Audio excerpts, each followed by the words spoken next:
कर्जा मुक्त तब होता है जब व्यक्ति की दुकान, व्यापार, व्यवसाय, जिस जगह पर जिस काम के लिए जाए वो काम फतेह हो जाए, वो काम सफल हो, वो कार्य उसका सफल हो। आप जिस कार्य के लिए जा रहे हो वो कार्य आपका सफल हो तो लक्ष्मी घर में आए तो कर चुके। मालूम पड़े इससे लिया उसको दे दिया, उससे लिया उसको दे दिया, तो ये कर्जा चुकाना नहीं हुआ। कि आपके घर में यदि गोबर का कंडा जलाकर, गाय के गोबर को, सूखे हुए कंडे को जलाकर अगर आहुति छूट रही है, कंडा भी नहीं जलाया, गैस पर भी बनाए हुए भोजन की 5 साकल्य छूट रही है, वो भी नहीं करा, भगवान के सामने कुछ धूप रखकर आप 5 साकल्य अन्न की छोड़ रहे हो, घर में जो भोजन बन रहा है, जो आप अग्नि में अगर दे रहे हो, तो उसका भाग ये रहता है कि उस घर में कभी हार्ट अटैक नहीं हो सकता। यजुर्वेद कहता है, हमारे शास्त्र कहते हैं, स्कंद पुराण, शिव महापुराण की कथा कहती है, अग्नि पुराण कहती है कि अग्नि की 7 जिह्वा में से एक जिह्वा ऐसी है जो रोग को हर लेती है, भारी जो बीमारी है वो उसका हरण कर ले। बस आज के समय में लोग ये कलर बेकार ना हो जाए, जो सीलिंग लगाई है वो बेकार ना हो जाए, इसका कलर खराब ना हो जाए, सोफे का कवर खराब ना हो जाए, कहीं ये धुआं ना लग जाए, कहीं इतनी आंखों में चुभेगा। अरे भाई, या तो उसे बचा लो या स्वयं को बचा लो, या तो स्वयं को बचाओ या फिर घर परिवार में जो रौनक है, डेंटिंग पेंटिंग है, उसको बचा लो। अग्नि देवता कहते हैं मेरी 7 जिह्वा है, पहले नंबर की है मेरी काली, जो भोजन को लेकर प्रेतों को देती है। हम जब आहुति छोड़ते हैं यज्ञ में, हमने जो आहुति प्रदान करी वो 7 भाग में बट गई, और उसका फल क्या क्या है ये अग्नि पुराण कह रही है, उसका फल क्या क्या है ये स्कंद पुराण कह रही है, उसका फल क्या क्या है ये शिव महापुराण कह रही है। हमने जब आहुति दी, बस हमने हाथ में लेकर स्वाहा बोला, और बोलते से उस आहुति के 7 भाग हो गए महाराज। भले हमने वो इंद्र को दियो, ओम इंद्राय स्वाहा, ओम प्रजापते स्वाहा, ओम अग्नि स्वाहा, भले हमने एक देवता का नाम लेकर दिया पर उसके 7 टुकड़े हो गए। पहला 7 जिह्वा अलग अलग भाग को अलग अलग जगह पहुंचा रही है। पहले नंबर पर अग्निदेव की जिह्वा का नाम है काली, वो काली जो भोजन देती है वो प्रेतों को देती है हमारे। दूसरे नंबर पर है कराली। कराली भोजन को लेकर जो कुंवारी अवस्था में मर जाते हैं, अधोगति में शांत हो जाते हैं, कराली अग्निदेव की दूसरी जिह्वा भाग उनको प्रदान करती है। तीसरे नंबर पर मनोजवा भोजन लेकर पितरों को देती है, अग्निदेव की तीसरी जिह्वा मनोजवा, फिर भोजन का भाग लेकर पितरों को प्रदान कर रही है। चौथी सुलोहिता, ये भोजन लेकर वासुकों को दे रही है महाराज। 5वीं ध्रुमवर्णी, ये भोजन लेकर देवताओं को प्रदान करती है।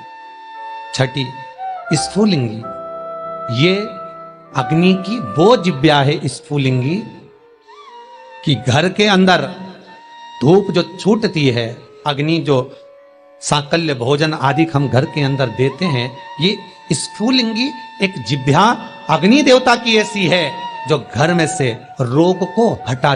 फिर निवेदन करूंगा, हार्ट अटैक की बीमारी को हटाना है तो घर में 7, 5, 3, 2, 1 तुम्हारी मर्जी पड़े उतने जो घर में भोजन बने वो अग्नि देवता को जिमाना है। थोड़ा सा धुआं जरूर होगा, धूप लगेगी तो धुआं तो होगा, पर बड़ी बीमारी घर में प्रवेश नहीं करती। क्यों? अग्निदेव की 6ठी जिह्वा स्फुलिंगी, रोग, बड़े से बड़े रोग को, यहां तक शास्त्र, आप पहले का इतिहास उठाकर देखिए, पहले के समय में अटैक की बीमारी नहीं होती थी, हार्ट अटैक नहीं होता था, शुगर नहीं होती थी, ये ब्लड प्रेशर नहीं होता था। आज के समय में सारी बीमारियां हो गई। क्यों? क्योंकि घर तो बड़ा बन गया, बंगला भी बड़ा बन गया, ऐश्वर्य राम की वस्तुएं भी बहुत हो गई, पर घर में जो प्रतिदिन 5 आहुतियां पूर्व के समय के लोग दिया करते थे, घर में 5 आहुतियां जो चूल्हे में छूटती थी वो आहुतियां बंद हो गई। उसका स्मरण फिर प्रारंभ हो, जगत का फिर कल्याण।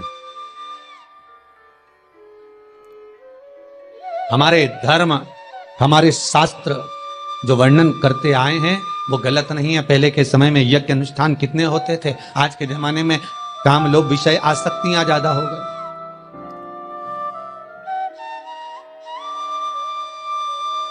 छठे नंबर की अग्नि देवता की जिह्वा का नाम है स्फुलिंगी। और अग्निदेव की ये छठी जिह्वा स्फुलिंगी ये बीमारी का हरण कर लेती है, ये रोग का हरण कर लेती है।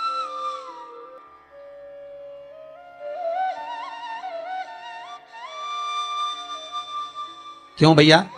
वो दिल्ली का हॉस्पिटल जहां पर महामृत्युंजय मंत्र पर रिसर्च चल रहा है, वेंटिलेटर पर पड़े हुए 10 व्यक्ति के घर वालों को बुलाकर कहा गया कि इन 10 का संकल्प छोड़ो महामृत्युंजय पाठ का। उसके पास में जो 10 वेंटिलेटर पर पड़े उनके लिए कोई महामृत्युंजय नहीं। देखा यह जा रहा है कि इन 10 पर महामृत्युंजय के अनुष्ठान का कितना फल मिल रहा है, और जो 10 वेंटिलेटर पर पड़े हैं उसका क्या फल है। वहां के डॉक्टरों जब रिसर्च करते हैं, अखबारों में भी आया, फेसबुक यूट्यूब पर भी डला हुआ है, जब उन्होंने हॉस्पिटल का नाम तक डला हुआ है, जब अखबारों में आया, देखो असर क्या देखने को मिला। जो वेंटिलेटर पर 10 पड़े थे उनके स्वस्थ होने की सीमा कम थी, पर जिनके लिए महामृत्युंजय का अनुष्ठान ब्राह्मण कर रहे थे साकल्य दे देकर, उसका भाग यह था कि धीरे धीरे उनकी अवस्था सुधरती चली। फिर निवेदन करूंगा, अकाल मृत्यु वो मरे जो काम करे चंडाल का, काल उसका क्या बिगाड़े जो भक्त हो महाकाल का। आपकी चित्त वृत्ति में अगर शिव है, आपकी चित्त वृत्ति में अगर शंकर है, आपके मन में अगर शंकर समाया हुआ है, बाल बांका नहीं हो सकता। अग्नि देवता की 6 नंबर की जिह्वा है स्फुलिंगी, जो रोग को, बीमारी को समाप्त कर देती है। यज्ञ अनुष्ठान से, आहुतियों से रोग बीमारी समाप्त होती, समाप्त। 7वें नंबर की अग्निदेव की जिह्वा है विश्व रुचि। विश्व रुचि जो दरिद्रता को दूर भगाती है, लक्ष्मी का प्रवेश कराती है। जिसके घर में अग्नि के ऊपर सांकल्य दी जाती है, भोजन दिया जाता है, हम तो यहां तक कहते हैं कि आप कंडा भी मत जलाओ, आप गैस जलाते हो तो गैस पर ही थोड़ा सा कुछ छोड़ दो। अग्नि तो है ना, किसी रूप में भी है तो अग्नि, आप उस पर ही छोड़ो। नियम, यज्ञ करता ब्राह्मण और यज्ञ करवाने वाला यजमान, दोनों को ध्यान रखना चाहिए।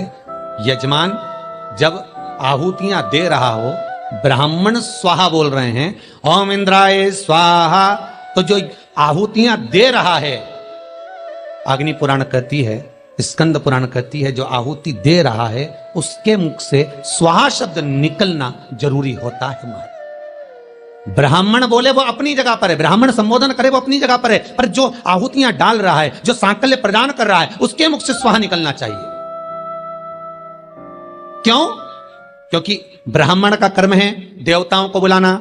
उसने बोला ओम इंद्राय स्वाहा, इंद्राय सामने भाग लेने के लिए। अब जजमान